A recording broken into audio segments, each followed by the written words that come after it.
Pada video kali ini saya akan merangkum salah satu serial Donghua yang berjudul One J Season, menceritakan seorang anak yang sejak kecil sudah ditinggal oleh kedua orang tuanya karena ada seorang pengkhianat yang ingin mencuri teknik terkuat yang dimiliki oleh ayahnya, sehingga penyerangan yang dilakukan oleh sekelompok orang terjadi, dan akibat dari penyerangan tersebut menewaskan kedua orang tua anak tersebut.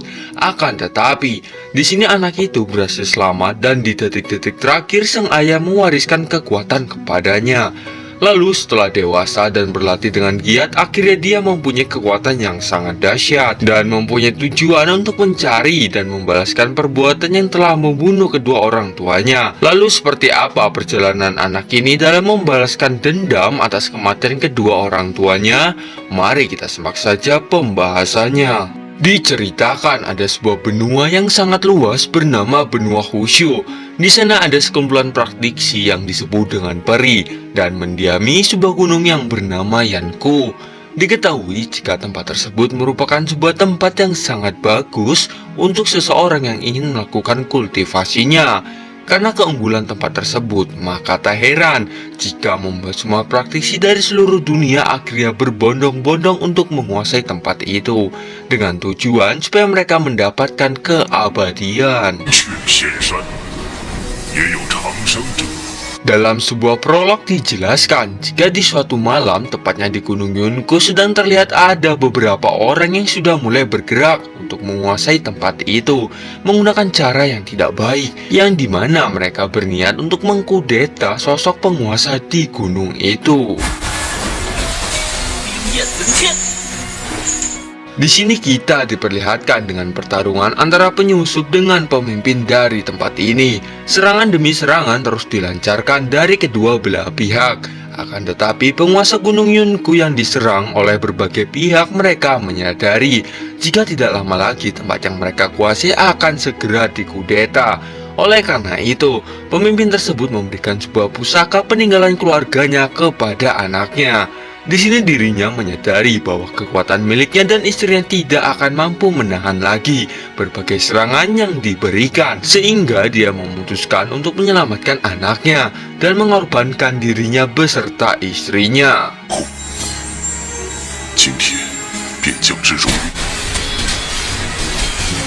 Di sini dapat dilihat momen yang sangat menyedihkan yang dirasa oleh orang tua dan anak karena mereka akan berpisah dan tidak akan bertemu lagi. Sang anak yang bernama Yunpei tentunya tidak bisa berbuat apa-apa dan hanya menuruti semua perintah dari sang ayah. Lalu Yunpei dilemparkan menuju daerah bawah dan untuk kedua orang tuanya dikabarkan tewas atas kejadian ini. Lalu cerita beranjak ke 7 tahun setelah kejadian tersebut, dan kini kita diperlihatkan pemimpin dari Gunung Yunku akhirnya jatuh ke tangan kaisar baru yang bernama Qin Yuan, dan dapat dilihat jika hari ini adalah hari ulang tahun kaisar itu. Di sini semua praktisi dan semua keluarga terlihat sudah hadir dan saling mengumumkan mengenai hadiah yang akan diberikan ke Kaisar Qin Yuan. Yang pertama, ada tuan muda dari sekte pedang yakni Luo Tiangming. Dirinya di sini memberikan sebuah hadiah yakni sepotong besi hitam. Lalu tuan muda dari sekte Vajra dari kekaisaran Tianwu yakni Luo Xuantong yang memberikan harta tingkat bumi baju besi cahaya. Kemudian tuan muda dari sekte Danxia yakni Zhang Chen yang memberikan ramuan kelas 2 yaitu pil Xiao Huanyang. Dan terakhir tuan muda dari lembah Lianyun yakni Gu Yushan yang memberikan bunga teratai api.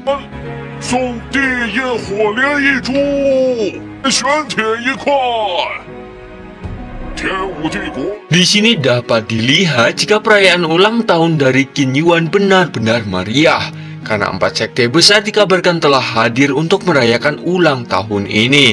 Diketahui bahwa Qin Yuan ternyata telah mempunyai sebuah gelar marquis yang dapat dikatakan jika kekuatannya saat ini telah melangkah ke alam Yuan dan tingkat menengah. Semua orang di sana terlihat terus memujinya karena dirinya diketahui telah melakukan sebuah tindakan yang sangat luar biasa.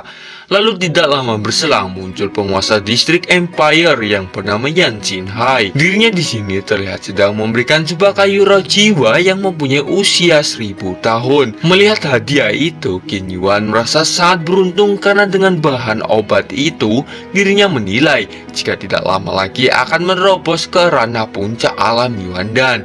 Jika hal itu benar terjadi, maka dipastikan semua praktisi di Kekaisaran Tianwu tidak akan ada yang berani meremehkannya. Setelah semuanya berkumpul dan hadiah telah diumumkan, dirinya pun tak lupa untuk mengucapkan terima kasih dan disusul dengan perjamuan untuk acara ulang tahun ini. 道有抬爱，不远千里来贺，我上武宗的大修士也不敢怠慢于我。天河郡太守，谭四海，封地千里，乃是帝国举足轻重的大。 Lalu di lain sisi kita diperlihatkan ada seorang pemuda yang bernama Yunpei yang kini sudah dewasa. Terlihat jika kali ini dirinya akhirnya telah kembali ke Gunung Yunko dan kali ini dirinya terlihat akan melakukan sebuah balas dendam. Di sini dirinya juga terlihat tidak sendirian karena didampingi oleh dua rekannya yang bernama Lie Shuyi dan Duan Wuzhen yang sudah bersiap untuk melakukan sebuah pertempuran. Bahkan Yunpei terlihat sangat yakin dirinya akan mampu menghabisi pemimpin Qin Yuan. Terbukti dengan dirinya yang membawa sebuah peti mati yang akan dirinya gunakan untuk jasad dari pemimpin itu. 7年了，祈愿啊，只是如今他已经换了新主。 Tanpa berbasa-basi lagi, di sini mereka dengan gagah berani langsung berjalan masuk untuk ke Villa Yunhai. Diperlihatkan jika di dalam saat ini suasananya sangat meriah, namun seketika suasana yang awalnya meriah dan penuh dengan kebahagiaan harus berubah menjadi suasana yang sangat mencekam dan menakutkan karena perbuatan dari Yunpei yang memberikan hadiah sebuah peti mati yang langsung memasuki ruangan tersebut. Di sini Qin Yuan yang melihatnya jelas tidak tinggal diam. Dirinya langsung bergerak, bahkan langsung mengeluarkan kekuatan tapak apinya untuk menahan peti itu. Semua orang yang melihat kejadian ini jelas menjadi sangat terkejut bukan main, karena mereka sangat ketakutan dengan sosok yang membawa peti itu.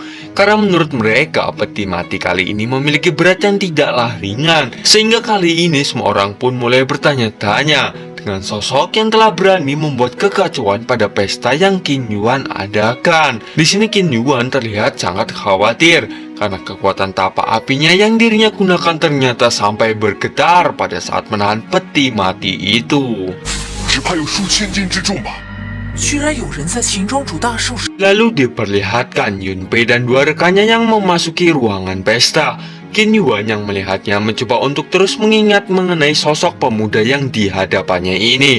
Dengan percaya diri yang tinggi, Yunpei mencoba memperkenalkan dirinya di hadapan semua orang. Mendengar jika pemuda tersebut Yunpei membuat semua orang di sana sangat terkejut karena mereka semua tahu jika pemilik Villa Yunhai sebelumnya bernama Chu Tianxing dan dirinya mempunyai seorang anak yang bernama Chu Yunfei. Atas hal ini membuat mereka kembali teringat dengan kejadian 7 tahun silam yang merenggut nyawa dari Chu Tianxing. Diketahui jika Chu Tianxing mempunyai sebuah kekuatan di ranah Dayuan, yakni sosok yang mempunyai kultivasi tertinggi. 7年前，云海山庄主楚天行夫妇被人袭他，云海山庄楚云飞，特 Di sini terlihat jika mereka mulai memikirkan mengenai kejadian dari kematian Chu Tianxing dengan Qin Yuan. Karena 7 tahun silam, Qin Yuan hanyalah seorang pembantu rumah tangga di tempat ini. Namun berbeda dengan Chu Tianxing yang tewas, dirinya justru baik-baik saja. Walaupun diberitakan telah terjadi pembantaian di Villa Yunhai. Atas hal ini membuat semua orang kini akhirnya paham dengan maksud kedatangan Yunfei untuk melakukan balas dendam. 山庄管家的情冤却安然无恙，事后还 Akan tetapi di sini Qin Yuan tidak terima dengan pernyataan tersebut dan menepisnya dengan mengatakan jika Yunfei yang aslinya telah tewas juga pada saat kejadian 7 tahun silam, sehingga tidak mungkin yang saat ini ada di hadapan mereka yakni yang asli, atau bisa dikatakan jika saat ini dia sedang menyamar menjadi Yunfei. Mendengar penjelasan itu, salah satu tuan muda di sana akhirnya juga mulai angkat bicara. Di sini dirinya dengan kesal karena tidak terima dengan tindakan Yunfei yang seenaknya saja membawa peti mati di acara ulang tahun Qin Yuan. 树，你持棺而来，其心可诛。7年前深陨，你冒充他来此，意欲 Namun di sini Yunfei hanya menanggapinya dengan santai sambil mengatakan jika dirinya bukanlah seorang tiruan, melainkan dirinya ialah Yunfei yang sesungguhnya anak kandung dari Chu Tianxing, dan kedatangan dirinya ke sini ialah untuk balas dendam atas kematian dari keluarganya. Di sini Yunfei yang selalu dipertanyakan keasliannya, dia mencoba menunjukkan sebuah token yang menunjukkan identitas dari dirinya. 是我的身份名牌，一块身份名牌呢。 Akan tetapi di sini Qin Yuan masih tetap beranggapan jika pemuda yang saat ini di hadapannya bukanlah Yunfei, karena baginya token yang dibawa oleh pemuda itu bukanlah token sungguhan, melainkan itu adalah token yang dicuri. Di sini Yunfei kembali meyakinkan jika dirinya memanglah Yunfei yang asli dengan menunjukkan teknik rahasia dari keluarganya, yakni sebuah dauki yang menyerupai raksasa yang perlahan-lahan mulai muncul dari tubuhnya. 法身，这是太上。 Semua orang yang melihatnya menjadi sangat terkejut. Bahkan atas hal itu langsung membuat semua orang yakin jika pemuda yang saat ini ada di hadapannya memanglah Yunfei yang asli. Karena teknik yang kini diperlihatkan merupakan sebuah teknik yang telah lama hilang. Bahkan di 5 sekte kekaisaran saat ini tidak ada yang mampu untuk menguasainya. Atas hal itu membuat Qin Yuan menjadi sangat marah. Bahkan dirinya juga tidak percaya jika Yunfei bisa menguasai teknik tersebut. Karena alasan Qin Yuan menyerang keluarga Yunfei ialah untuk mendapatkan teknik tersebut. Akan tetapi dirinya sampai saat ini ternyata tidaklah mendapatkannya. Justru kini sebuah teknik legendaris yang telah lama hilang sudah diwariskan kepada anaknya Tianxing, yakni Yunfei. 言你无言，7年前，老夫想要 Perdebatan panas antara Yunfei dengan Qin Yuan terus terjadi hingga akhirnya Qin Yuan sudah mulai emosi dan langsung memerintahkan supaya menangkap Yunfei yang di hadapannya. Akan tetapi, di sini para tamu hanya terdiam karena mereka merasa bingung mengenai tindakan apa yang akan mereka lakukan. Karena saat ini setiap sekte ternyata telah mengakui bahwa sosok pemuda yang ada di hadapan mereka adalah Yunfei yang asli, sehingga di sini mereka hanya menonton saja perkelahian antara bawahan Qin Yuan melawan Yunfei. Dan pada episode kali ini sayangnya harus berakhir sampai di sini dulu.